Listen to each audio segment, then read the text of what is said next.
calmly put her long hair in a loose ponytail. She couldn't believe this motherfucker had the nerve to get upset with her for his infidelities. Oh, I was loving you, It was obvious you wasn't loving me enough. You got a bitch fucking pregnant, you bastard. Now, get out of my face before I write you up for harassment. After the outburst, Lamont reluctantly knocked on the thick glass to summon one of the control room staff to buzz him back inside. Sierra knew that on any given day, Lamont would have slapped the hell out of her for trying to humiliate him. She wanted to let him know that she was serious about their breakup. He violated her trust, so with that, he was immediately removed from her cipher.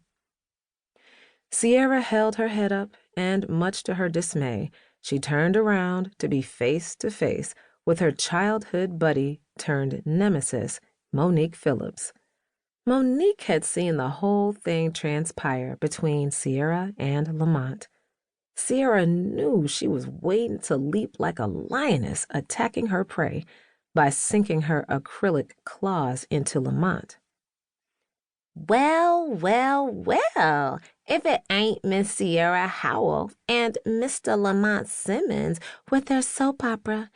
A little trouble in paradise, huh? Monique purred from behind the glass partition inside the control room. Sierra knew that sinister smile. Monique was up to no good. Sierra flipped Monique the middle finger. She wasn't even going to entertain her. It was hard to believe that as children they were inseparable, growing up in the Tilden projects together in the rough streets of Brownsville. As time went on, though, Monique chose to run the streets and act like a whore. Monique's mom, Miss Ann, accepted a lot of disrespect from her daughter. On the other hand, Sierra's mother, Marjorie Howell, was not tolerating that type of behavior from her only daughter. Even though Sierra and Monique's relationship took a turn for the worst, their mothers remained close. "Monique, give me the damn equipment so I can go to my post," Sierra exclaimed through clenched teeth. "I don't have time to deal with your shenanigans this morning." "Looky here, little girl, you need to watch your mouth. Don't get a two with me, 'cause your man Lamont dished your ass. Seems like a chick like you would be able to hold her man down so he wouldn't have to cheat." Monique paused. "Oh, but then again, you not me." Monique cackled as she placed Sierra's departmental equipment into a metal sliding tray. Sierra huffed. Lord knew she wanted to put her hands on Monique, but she knew that wasn't going to solve anything. She was not going to allow some weave-wearing hussy to irritate her. Sierra retrieved her equipment and nodded her head at Monique. "All righty, Monique. Since you such an expert on how to fucking suck a man, you can have the trifling bastard. Y'all was made for each other. I'm out." Sierra walked through the large door toward her post. Even though her morning started out with a little chaos, she was able to shut both Monique and Lamont down in a New York minute.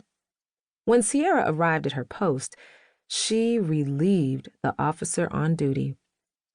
Her duties consisted of supervising the AM feeding in her housing area. She had to make sure there was always enough food to feed all of the inmates in the housing area. Most of the inmates refused to get up early. They were exhausted from staying up all night, doing God knows what, so there was always more than enough food to go around. While Sierra sat at the round plastic desk, looking through her logbook entries, she thought about her relationship with Lamont. They were the envy of most couples.